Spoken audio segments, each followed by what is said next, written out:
1971 भारत पाकिस्तान की लड़ाई को शायद ही कोई भूल सकता है। युद्ध भले ही भारत और पाकिस्तान के बीच था, लेकिन इस जंग ने नई जिंदगी दी बांग्लादेश को। भारत और पाकिस्तान की लड़ाई में एक पल ऐसा था जहां पाकिस्तानी फौज ऑटोमेटिक मशीन गन का इस्तेमाल कर ताबड़तोड़ फायरिंग कर रही थी, लेकिन हमारे सेना के वीर जवानों ने हिम्मत नहीं हारी और बहादुरी से जवाब दिया, जिसका अंत ये निकला कि भारत ने अपने न जाने कितने वीर सैनिक गंवाकर बांग्लादेश को आज़ादी दिलवाई और बांग्लादेश अपने आप में एक आज़ाद देश हो गया। उस लड़ाई में शहीद लोगों की एक अलग ही दुनिया थी, जिसमें वो सिर्फ और सिर्फ अपने देश के लिए जी रहे थे। इन्हीं सैनिकों में से एक थे लांस नायक अल्बर्ट एक्का, जिनके बलिदान ने बांग्लादेश को स्वतंत्रता तो दी ही, साथ ही अगरतला को भी पाकिस्तान में मिलने से बचाया।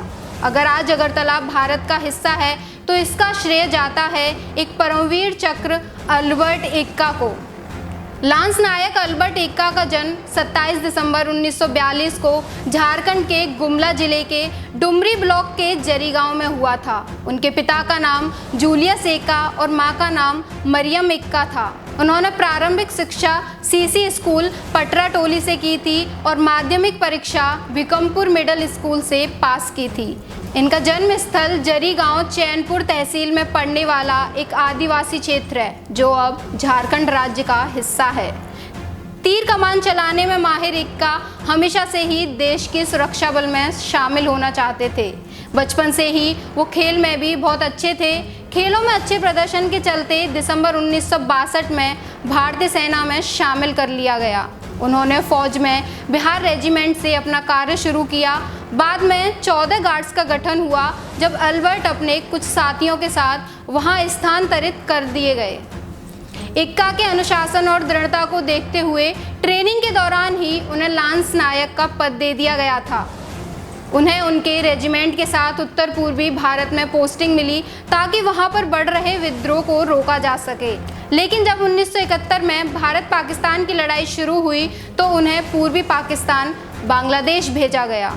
एक्का और उनके कुछ साथियों को तत्कालीन पूर्वी पाकिस्तान में गंगा सागर पर अपना कब्जा जमाने के आदेश मिले।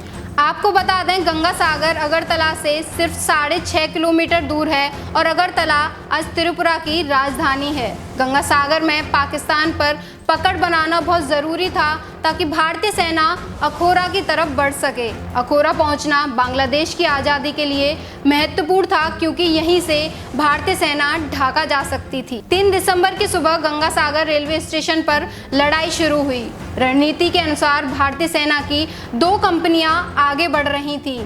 इनमें से एक की कमान एक्का के हाथ में थी। रेलवे स्टेशन पर हर जगह माइंस बिछी हुई थी। साथ ही पाकिस्तानी फौज ऑटोमेटिक मशीन गन का इस्तेमाल कर रही थी। इन मशीन गनों के चलते भारतीय सेना को काफ़ी नुकसान हो रहा था। ये देखकर एक्का ने अपना निशाना पाकिस्तान की इन मशीन गनों और बंकरों पर साधा। उन्होंने अकेले ही पाकिस्तानी बंकर पर धावा बोल दिया। उन्होंने बंदूक से 2 पाकिस्तानी सैनिकों को मौत के घाट उतार दिया। इसके बाद पाकिस्तानी मशीन गनें भी बंद हो गईं।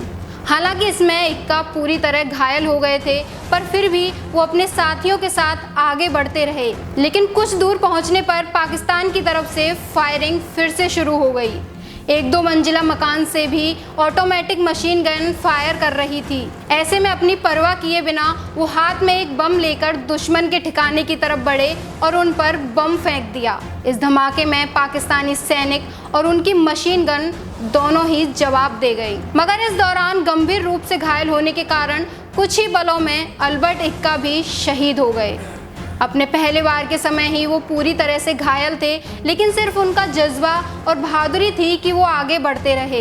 एक्का के इस बलिदान ने भारत को मजबूत स्थिति में लाकर खड़ा कर दिया। ये एक्का और उनके सैनिकों का अदम्य साहस ही था कि एक भी पाकिस्तानी फौजी अगरतला में प्रवेश नहीं कर पाया। उनकी वजह से भारत को युद्ध में बढ़त मिली और उन्होंने बांग्लादेश को आज़ादी दिलवाई। एक्का को भारतीय सेना के सर्वोच्च सम्मान परमवीर चक्र से नवाजा गया। साथ ही एक पोस्टल स्टैम्प भी उनके सम्मान में जारी की गई। बांग्लादेश ने भी इस महान सैनिक को Friends of Liberation War Honour से सम्मानित किया। उनके गृह राज्य झारखंड की राजधानी रांची में एक राजमार्ग आज उनके नाम पर है। साथ ही गुमला जिले का एक ब्लॉक का नाम भी उनके नाम पर रखा गया है। त्रिपुरा सरकार ने हाल ही में उनके नाम पर अल्बर्ट एक्का पार्क बनाया। इस पार्क में एक्का की एक प्रतिमा भी स्थापित की गई है। वहीं परमवीर चक्र विजेता अल्बर्ट एक्का की पत्नी बलमदीना एक्का का शुक्रवार को निधन हो गया। वो 91 वर्ष की थी और साथ ही बहुत लंबे समय से बीमार भी चल रही थी। बलमदीना एक्का के निधन पर झारखंड की राज्यपाल द्रौपदी मुर्मू ने शोक जताया। मुख्यमंत्री हेमंत सोरेन ने भी दुख व्यक्त किया है। केंद्रीय मंत्री अर्जुन मुंडा समेत अन्य दलों के नेताओं और संगठनों की ओर से शोक संवेदना जताई गई। अगर लांस नायक अल्बर्ट एक्का और उनके साथी सैनिक नहीं होते तो शायद इतिहास आज कुछ और ही होता और साथ ही भारत का नक्शा जो आज है वो नहीं होता। शिवालिक जर्नल इन सभी महान सैनिकों को उनके जज्बे के लिए सलाम करता है। अगर आप ये वीडियो YouTube पर देख रहे हैं तो हमारे चैनल को सब्सक्राइब कर बेल आइकन दबाना ना भूलें। अगर आप हमारी वीडियो को Facebook पर देख रहे हैं तो हमारे पेज को फॉलो और लाइक करना ना भूलें।